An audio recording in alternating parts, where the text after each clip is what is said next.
Channel. Buat yang baru gabung, namaku Natalia Griffiths. Aku seorang ibu rumah tangga.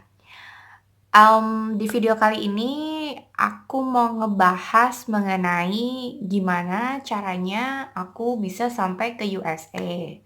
Aku sampai di USA itu bulan April 2018. Aku menikah dengan seorang warga negara Amerika Serikat. Kemudian aku kesini dengan menggunakan K1 visa. Nah, buat yang penasaran karena banyak banget yang tanya sama aku, "Apa sih K1 visa itu? Apa sih fiancé visa itu?" Nah, kalau misalkan kalian mau dengar sebelumnya, kalian subscribe dulu dan like video aku, oke? Check it out! Nah, aku udah pegang buku agenda. Ini buku agendanya belinya di Walmart. Ini Alisa yang pilih warnanya. Di dalam sini aku udah catat beberapa panduan mengenai K1 visa. Jadi ini videonya sih nggak tahu berapa lama. Duh, maaf ya kalau ada suara gonggongan anjing, itu si Cinta lagi gonggong. Oke, whatever. Buat yang memang pengen banget untuk tahu, kalian bisa siapin notes. Aku sebisa mungkin akan tulis untuk di description box bawah. Cuma nggak tahu kalau misalkan nanti ada yang kurang, mohon maaf. Kalau misalkan memang ada yang mau nambahin, juga bisa nambahin di kolom komen, oke? Oke, kita mulai ya. Oke, maaf banget tadi video sempat ke-pause soalnya Cinta itu gonggong tanpa henti. Dia kalau jam segini, ini jam berapa sekarang? Sekitaran jam setengah tiga. Itu dia biasanya keluar, minta keluar, terus dia udah main, tidur di luar, dan gonggong seenaknya sendiri. Jadi maaf ya. Oke, kita balik lagi ke topik. Kita sekarang bahas mengenai K1 visa. Sebenarnya kalau misalkan kita mau datang ke Amerika itu visanya ada banyak. Cuma yang mau aku concern di sini, yang mau aku jelasin itu mengenai K1 visa. K1 visa itu biasa disebut fiancé visa ataupun visa tunangan. Apa sih K1 visa itu? K1 visa itu menurut Wikipedia itu adalah visa issued to the fiancé of a United States citizen to enter the United States. K1 visa requires a foreigner to marry his or her US citizen petitioner within 90 days of entry or depart the United States. Jadi dengan K1 visa ini, seseorang yang akan menikahi warga negara Amerika itu harus menikah di Amerika sebelum 90 hari setelah kedatangan dengan menggunakan K1 visa ini. Nah, jangka waktunya K1 visa ini tuh bermacam-macam. Ada yang 3 bulan, ada yang 4 bulan. Kalau aku sendiri waktu itu 9 bulan total dari waktu aku apply sampai dengan waktu aku interview. Oke, kita mulai dengan tahap-tahapnya ya. Oh ya, sebelumnya itu perlu diketahui bahwa untuk visa K1 ini adalah semua berkas yang mengirimkan ke USCIS itu adalah tunangan kita alias warga negara Amerika. Jadi kita tinggal mengirimkan berkas-berkas kita ke mereka. Nanti dari mereka, dari tunangan kita itu mereka yang akan kirimkan ke USCIS. Jadi bukan kita yang dari Indonesia untuk mengirimkan. Seperti itu. Oke, sebelum mengajukan K1 visa itu kalau sebenarnya masing-masing sih prosesnya ya. Kalau aku itu sebelum mengajukan K1 visa itu aku memang sudah bertunangan dengan suami aku. Jadi memang pada saat itu dia sudah datang ke Indonesia, kemudian dia melamar aku, kemudian kita tunangan di Indonesia. Jadi semua bukti-bukti tunangannya itu kita punya semua. Seperti itu. Tapi ada beberapa orang juga memang yang tidak tunangan dulu, kemudian ketika dia sampai di Amerika baru dia tunangan. Itu masing-masing sih sebenarnya. Oke, untuk yang pertama itu tunangan itu harus bayar ke USCIS. Jadi ada nominal yang harus dibayarkan ke USCIS oleh tunangan kita, oleh warga negara Amerika itu. Kemudian yang kedua itu membuat cover letter. Cover letter itu apa aja sih isinya? Cover letter itu adalah apa aja yang akan dikirimkan di dalam dokumen yang akan dikirimkan oleh tunangan kita ke USCIS. Kemudian tunangan mengisi form I-129F. Itu dokumennya bisa dicari di USCIS website. Dia ada semua di situ. Kemudian deklarasi menjelaskan bagaimana ketemu sama pasangan kita. Jadi pertama kali itu di mana, kemudian seperti apa nantinya, seperti itu. Kemudian yang kelima adalah surat pernyataan akan menikah dalam waktu 90 hari setelah sampai di USA. Nah, untuk pernyataan ini dibuat, dua-duanya dibuat, jadi tunangannya kita buat, kita juga buat. Itu kayak semacam surat perjanjian bahwa nanti kalau misalkan dia itu, kita udah sampai di Amerika, kita harus menikah sebelum 90 hari. Karena kalau setelah 90 hari, kita akan dideportasi karena visanya hanya valid sampai 90 hari aja. Seperti itu. Kemudian, aku ada beberapa ini nih. Jadi harus dibalik dulu. Si Cinta masih bug di luar. Oke. Kemudian bukti hubungan. Bukti hubungan itu bisa macam-macam. Bisa berupa foto, bisa berupa tiket pesawatnya tunangan kalian ke Indonesia misalkan. Atau kan misalkan dari Indonesia nih kalian mau trip liburan kemana. Nah itu tiketnya jangan pernah dibuang karena itu bakalan dipakai untuk compile data untuk pengajuan K1 visa ini. Kemudian misalkan kalian tunangan nih. Nah tunangan kalian ternyata beli cincin. Misalkan dia masih ada resinya, itu dicantumkan juga. Kemudian percakapan yang menunjukkan kalau kalian itu benar-benar berhubungan, benar-benar pacaran, nggak bohong-bohongan.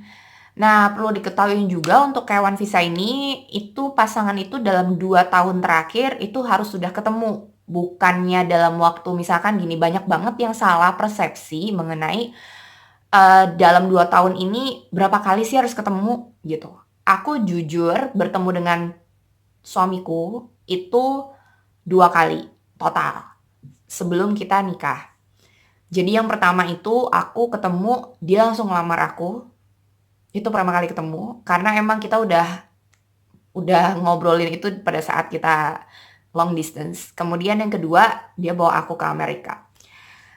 Kemudian jadi dalam waktu 2 tahun, kurun waktu dalam 2 tahun itu kalian harus sudah pernah ketemu. Itu intinya. Mau ketemu sekali boleh, mau ketemu 2 kali, mau ketemu 3 kali, 4 kali, 5 kali, itu terserah kalian. Yang penting kalian udah ketemu. Dan usahain kalian ketika misalkan sudah ketemu nih, usahain kalian itu ketemu sama keluarga. Misalkan keluarganya si cewek. Kalau dalam hal ini kan suami aku datang ke Indonesia, ketemu keluargaku. Nah, itu kalian foto tuh sebanyak-banyaknya. Pokoknya setiap pergi kemana foto, pergi kemana foto, pergi kemana foto. Karena itu nanti akan dikompil jadi data yang kemudian akan disubmit ke USCIS. Kemudian tunangan dan kita sama-sama isi form G325A. Form G325A itu sama juga, dia ada di USCIS website. Kemudian foto ukuran paspor, kamu foto, dan tunangan foto juga. Jadi backgroundnya itu putih. Kalau nggak salah ukurannya 5x5. Nah, aku dulu fotonya itu adalah karena aku tinggal di Jakarta, aku foto di Jalan Agus Salim, nama fotonya itu Jakarta Foto kalau nggak salah. Itu sebelahnya rumah makan sederhana. Itu di situ. Aku foto di situ dan itu tuh cepet banget, nggak lama. Kalian datang langsung ngomong mau foto untuk visa. Dia nanti akan tanya fotonya untuk visa mana. Visa Amerika, oke. Nanti langsung kalian masuk, langsung difoto. Kemudian jadinya kayak sekitar, aku lupa deh, kayaknya sejam jadi kalau nggak salah waktu itu. Udah, nah di balik fotonya itu kalian tulis nama kalian, misalkan nama kamu siapa. Nah, itu di balik fotonya ditulis namanya. Sarannya aku kalau bisa kalian taruh semua fotonya itu, misalkan kalian jangan cuma ngasih satu, kasihlah 2 atau 3. Karena takutnya pada saat misalkan hilang, tunangan kalian di sana tidak menerima data-datanya, misalkan fotonya jatuh atau gimana, kan masih ada cadangan gitu. Kemudian copy birth certificate tunangan. Jadi akta kelahiran tunangan atau paspornya tunangan. Tunangan itu warga negara Amerika gitu. Nah, di sini kalau bisa dilampirin karena memang itu memang wajib dilampirin karena memang mereka mau lihat bahwa memang si orang ini tuh bener-bener US citizen gitu. Nah, dulu pengalamannya aku itu pengajuan itu aku total itu 9 bulan. Agak lama memang. Orang-orang banyak tanya, "Kok lama sih? Kok lama sih?" Ya kita mana tahu ya, namanya juga USCIS, mut-mutan gitu kan. Kita juga mana tahu apakah kita tuh bakalan cepet atau enggak, ya kita mana tahu. Kita mah cuma bisa intinya kalau udah selesai udah pengajuan visa dan lain-lain itu kita intinya udah pasrah. Kita udah pasrah, nggak tahu mau kapan dikirimin surat, yang penting udah pasrah. Aku waktu itu pengajuan bulan Mei. NOA1 itu adalah tanda bahwa dokumen kamu tuh udah keterima loh sama mereka. Itu bulan Juni. Itu sebulan setelah aku pengiriman data. Kemudian NOA2 itu ya bahwa data Anda tuh kalian berdua itu komplit dan data kalian berdua itu diterima oleh mereka, di accepted.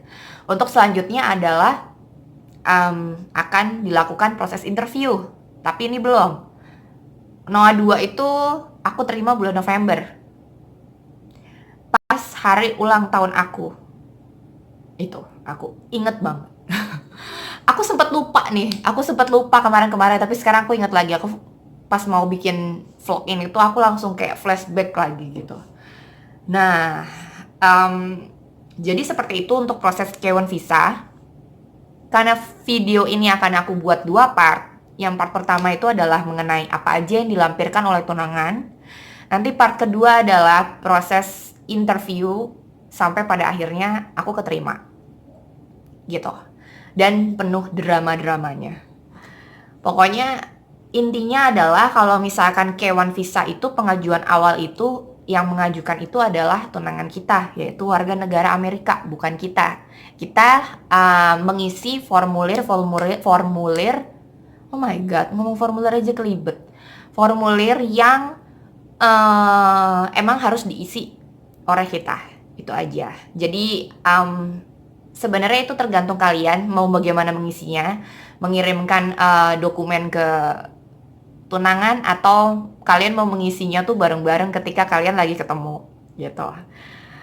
Kalau dulu aku ngisinya pada saat kita ketemu, kita isi bareng. Karena posisinya memang waktu itu aku kerja, aku pulang malam terus dan aku tuh bener-bener gak ada waktu untuk memikirkan untuk dokumen-dokumen perdokumenan. Jadi pada saat dia datang itu kita langsung pada saat dia datang pertama itu kita memang udah langsung pengen apply K1 visa. Jadi ya selain menghemat biaya dan juga kita malah lebih enak jatuhnya, jadi ada yang bantuin kita ngisi. Jadi bener-bener aku waktu itu ngisinya tuh bener-bener berdua. Aku tanya-tanya temen juga, buka-buka vlog, buka-buka blog, buka-buka website, semuanya aku lakuin demi apply ini. Jadi buat yang lagi berhubungan sama warga negara Amerika, aku mau ucapin semangat, jangan menyerah, pelan-pelan tapi pasti akan kesana. Prosesnya memang tidak mudah, tapi ketika dijalanin semua akan terasa mudah. Oke, sampai ketemu di vlog yang kedua.